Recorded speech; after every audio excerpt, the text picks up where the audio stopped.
Imaginemos descubrir que el protocolo clínico que hemos estado utilizando durante décadas para prevenir la enfermedad cardiovascular ha estado apuntando al objetivo equivocado. O siendo un poco más rigurosos, apuntando demasiado tarde, ¿no? Exacto, apuntando tarde. Porque en nuestra práctica médica diaria, especialmente en las áreas más quirúrgicas, digamos que hay una expectativa de precisión binaria. O sea, si hay una fractura, ves la línea blanca en la radiografía, señalas el problema estructural y, bueno, lo reparas. Claro, es una visión mecanicista que es muy atractiva para la mente clínica. Buscas una obstrucción, identificas una placa estenótica en una coronariografía, pones un stent y ya está, tienes una resolución inmediata. Sí, pero la cardiología preventiva se ha manejado históricamente en un terreno mucho más difuso. Y precisamente para despejar esa turbidez, el objetivo de nuestra sesión de hoy es diseccionar una síntesis que cambia las reglas del juego. Vale, vamos a desgranar esto. En este análisis profundo vamos a presentar a los compañeros que nos escuchan la actualización integral en dislipidemias 2025-2026. Eso es. Lo que hemos estructurado es una síntesis clínica y pragmática. Hemos unificado las directrices europeas de la ESC y ASA 2025, las guías estadounidenses del ACC y AHA 2026 y los recientes consensos latinoamericanos. Y el propósito central de haber diseñado esta vía clínica es ofrecer un enfoque algorítmico y estratificado. Son 8 pasos. 8 pasos, sí, exacto. 8 pasos diseñados específicamente para facilitar la toma de decisiones del médico especialista en la consulta ambulatoria. Queremos erradicar la medicina reactiva. Totalmente de acuerdo.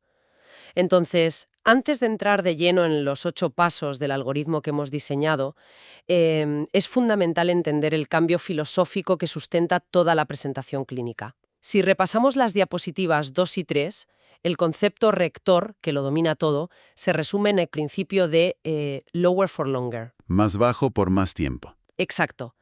Se abandona la idea de intervenir de forma tardía para abrazar la prevención primordial. O sea, desviar la curva de riesgo desde etapas tempranas para no alcanzar nunca ese umbral crítico de isquemia. Claro, porque la aterosclerosis no es un evento agudo. O sea, es un proceso acumulativo, muy insidioso. Y este paradigma reconoce que alterar esa exposición acumulada a las partículas aterogénicas cambia literalmente la historia natural de la arteria. Fíjate que es una dinámica muy intuitiva si usamos la analogía del interés compuesto en un fondo de jubilación. Buena analogía. A ver, cuanto antes empieces a aportar al fondo, aunque sea poco, el crecimiento a lo largo de las décadas es abrumador. Pues en la biología vascular pasa lo mismo. Cuanto antes reduzcamos la exposición acumulada, mayor será el ahorro cardiovascular a largo plazo para el paciente. Totalmente. Pero claro, al ver la matriz del consenso global que proponemos, surge una duda. Si todos buscan el mismo ahorro, ¿por qué hay tanta divergencia inicial entre las calculadoras de riesgo? Si el objetivo final es el mismo. O sea, Europa usa el Score 2 y Estados Unidos el Prevent. Bueno, lo fascinante aquí es cómo las guías intentan resolver esto. Europa sigue centrada en factores modificadores. Es una visión más, digamos, guiada por el riesgo a 10 años. Más conservadora, ¿no? Sí, un poco más artesanal. En cambio, en Estados Unidos promueven el inicio de estatinas en riesgos muchísimo más bajos. Hablamos de umbrales superiores al 3 o 5%, y buscan metas absolutas muy estrictas, como un LDL por debajo de 55 en prevención secundaria. Ya, es un enfoque mucho más agresivo. Exacto. Y por eso, la síntesis que proponemos en esta actualización toma lo mejor de ambos mundos. Integra la rigurosidad americana con la adaptabilidad de las escalas híbridas latinoamericanas. Claro. Y teniendo claro este paradigma global, entramos ya en la fase 1 de nuestra vía clínica unificada, que es la evaluación. Lo vemos en las diapositivas 4, 5 y 6. El paso 1, sí. Exacto, el paso 1. Confirmación del perfil lipídico. Y aquí ya no basta con mirar el colesterol total. Introducimos la tríada aterogénica. Esto es vital, ¿eh? El LDL sigue siendo el eje tradicional universal, aunque, bueno, con la nota analítica de que siempre hay que corregir por fórmulas si los triglicéridos superan los 400 miligramos por decilitro. Por supuesto, un detalle técnico importante. Pero luego está el segundo componente, la apolipoproteína B, o ApoB. Sí, el complemento prioritario. Se le asigna una meta análoga al LDL, por ejemplo, menor a 50 miligramos por decilitro en pacientes de muy alto riesgo. Y no nos olvidemos del tercer componente, la lipoproteína A minúscula, el famoso modificador genético. Exacto, la LPA. Que la indicación es clarísima, o sea, se requiere su medición universal al menos una vez en la vida del adulto. Un corte superior a 50 exige una intensificación drástica. Y con esta tríada pasamos al paso 2, que es la estratificación del riesgo en nuestra pirámide de 3 niveles. Riesgo intermedio, alto y muy alto riesgo. Eso es. Y en ese nivel de muy alto riesgo entran los pacientes con enfermedad cardiovascular establecida, claro, pero también los que tienen factores múltiples más una LPA elevada. A ver, aquí tengo que hacer de abogada del diablo. Porque es muy fácil pedir esto desde la academia, pero si bajamos a la trinchera, a la vida real de una consulta saturada, si el LDL sigue siendo el eje central, ¿no es una sobrecarga para el sistema de salud pedir sistemáticamente ApoB y LPA? Ya, la típica queja. Claro, es que no corremos el riesgo de generar una especie de parálisis por análisis en una consulta rápida de 15 minutos. Es una duda muy lógica en nuestra práctica diaria, pero la respuesta clínica es rotunda. La ApoB es absolutamente vital para pacientes con síndrome metabólico, con obesidad o con diabetes. Porque contabiliza el número de partículas, ¿verdad? Exacto, contabiliza el número, no solo el contenido de colesterol. Si el colesterol es la carga que lleva un camión, la ApoB te dice cuántos camiones están estrellándose contra el endotelio. Ya, visualmente queda clarísimo. Y respecto a la LPA, al medirse solo una vez en la vida es una inversión diagnóstica minúscula. Es un solo análisis que redefine por completo la trayectoria genética del paciente. Desde luego. Una vez que el paciente está estratificado con precisión usando estos nuevos biomarcadores, el siguiente paso de nuestra vía, el paso 3, es definir hacia dónde disparamos. Las metas que vemos en las diapositivas 7 y 8 no admiten la menor inercia. Ninguna inercia. Las metas ajustadas son estrictas. En riesgo muy alto buscamos un LDL menor a 55 y una reducción superior al 50%, y una ApoB menor a 50. Madre mía, 55. Sí, en riesgo alto, LDL menor a 70 y ApoB menor a 60. Y en riesgo intermedio, que antes éramos más laxos, ahora el límite es un LDL menor a 100 y una ApoB menor a 80. Y aquí hay que recordar la regla de oro de nuestra presentación. Si en ese cribado genético la LPA es mayor a 50, se sobrescribe el protocolo. Se sobrescribe por completo, sí. O sea, se trata al paciente directamente como si fuera de muy alto riesgo, buscando ese LDL menor a 55. Y aquí es donde se pone realmente interesante, porque la LPA funciona como una especie de tarjeta de pase rápido hacia la terapia más agresiva sin importar la edad. Si conectamos esto con el panorama general, fíjate que esto valida totalmente el enfoque del ACC y la AHA de intervenir a adultos jóvenes sin comorbilidades. Interceptar pronto. Exacto. Alterar esa trayectoria de riesgo a los 30 años es lo que evita que acabes colocando un stent a los 50. Y bueno, el paso 4 va de la mano, que es la intervención no farmacológica. Sí, la prevención pediátrica, el patrón dietético mediterráneo, pero con una restricción absoluta, ¿eh? Nada de moderación, restricción absoluta de grasas saturadas y azúcares libres. Y objetivos físicos muy estrictos. Más de 150 minutos a la semana de ejercicio aeróbico moderado. Pero claro, si la dieta estricta y el ejercicio alteran la trayectoria, la farmacología moderna la detiene. Para erradicar esa inercia clínica, en las diapositivas 9 y 10, hemos planteado una terapia escalonada muy agresiva. El paso 5, nuestro algoritmo farmacológico. Exacto. Escalón 1, empezar con una estatina de alta intensidad.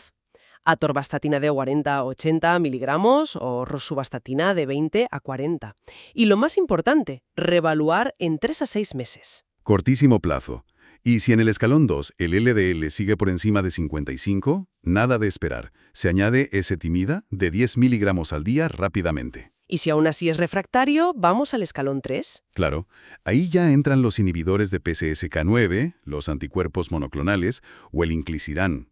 Fíjate que al revisar esta ruta alternativa y las terapias emergentes para el riesgo residual, me recuerda a la evolución del tratamiento de la hipertensión arterial. Sí, es muy parecido, sí. O sea, estamos finalmente en la era donde la monoterapia a dosis máximas con todos sus efectos secundarios musculares quedará atrás en favor de terapias combinadas desde el inicio.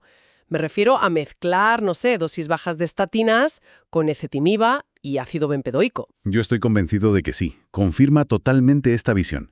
La biología de los lípidos, tiene múltiples vías de escape. Vías hepáticas, vías intestinales. Si bloqueas una, el cuerpo usa la otra. Exactamente. Bloquear varias vías a la vez es el sello de la cardiología de 2025. Por ejemplo, el ácido bempedoico. El inhibidor de la ACL. Ese es crucial para los casos de intolerancia a estatinas. Te permite montar esa terapia triple de la que hablabas. Estatina, más ezetimiba, más bempedoico. Y sin el peaje del dolor muscular. Eso es. Y además, hay que subrayar la revolución que supone el inclisiran. Hablamos de ARN de interferencia, que va directo a la PSK9. Es ideal para asegurar la adherencia a largo plazo en poblaciones vulnerables. Se pincha 2 veces al año y te olvidas. Es que es brutal. Y para escenarios ya ultra específicos, como la hipercolesterolemia familiar homocigota, mencionamos en la vía el inclinacumab o el evinacumab. Anticuerpos monoclonales contra la proteína ANGPTL3, sí. Son terapias de rescate impresionantes. Pero bueno, llegar a la meta de LDL no significa dar el alta médica, ¿verdad? Para nada, ojalá. La última fase de nuestro algoritmo que vemos en las diapositivas 11, 12 y 13 se centra en lo que queda oculto, los pasos 6, 7 y 8. El paso 6 es el manejo del riesgo residual. Si el LDL ya está en meta, hay que mirar los triglicéridos. Si están por encima de 150 en un paciente de alto riesgo, pues dieta y estatinas. Y si superan los 200... Ahí ya fibratos o omega 3 de alta pureza, unos 2 gramos al día. Y si persiste el riesgo por la LPA, hay que mantener la sobrecompensación bajando aún más el LDL. Y todo esto nos lleva al paso 7, que es la monitorización sistémica, un ajuste inicial a las 4 a 12 semanas de cualquier cambio terapéutico. Muy de cerca al principio, sí. Y luego una fase de estabilidad cada 6 a 12 meses, con su vigilancia hepática y de la creatina quinasa. Y ojo a los gatillos de reclasificación. Si hay un nuevo evento o empeora la proteína C reactiva ultrasensible o la ApoB, se reinicia el algoritmo entero. Es un bucle continuo de vigilancia. Y finalmente, el paso 8. La traducción clínica para el entorno latinoamericano. Que esto es fundamental en nuestra práctica clínica global. Totalmente. Hablamos de cómo aplicar esto en la práctica privada o en sistemas como el IMSS o el ISSSTE en México. Implica aplicar esa estratificación híbrida inteligente, pero adoptando la rigurosidad de metas de Estados Unidos, o sea, ese LDL menor a 55 en prevención secundaria. Y fomentar la reclasificación institucional. Integrando la ApoB y la LPA en la rutina estándar, ¿sí? Entonces, ¿qué significa todo esto para los gestores? Porque este es el gran reto del sistema público. ¿Cómo convencemos a los directivos hospitalarios del IMSS o del ISSSTE de adoptar estas metas tan agresivas? ¿O de medir ApoB de forma rutinaria cuando los presupuestos son tan limitados? Pues, esto plantea una pregunta importante, pero el argumento económico y clínico es imbatible. ¿Tú crees? Absolutamente. El coste de un ensayo de ApoB o de una medición única de LPA en toda la vida del paciente es insignificante. Matemáticamente insignificante, claro. Compáralo con el coste de semanas de internamiento en una UCI por un infarto agudo de miocardio. Con los stents, la rehabilitación... Todo eso. Un evento que pudo haberse interceptado 10 años antes con terapias preventivas. No es un gasto. Es la única estrategia de supervivencia financiera para la sanidad pública. Es que visto así, la prevención precoz es el mayor ahorro posible. Y bueno, con esto cerramos la revisión de nuestra vía clínica.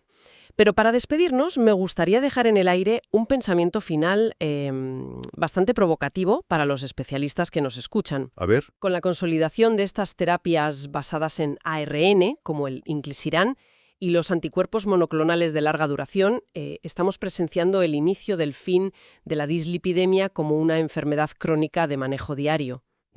Son palabras mayores, ¿eh? Es que, piénsalo, ¿se convertirá el control lipídico en las próximas décadas en algo parecido a un programa de vacunación anual para la población general?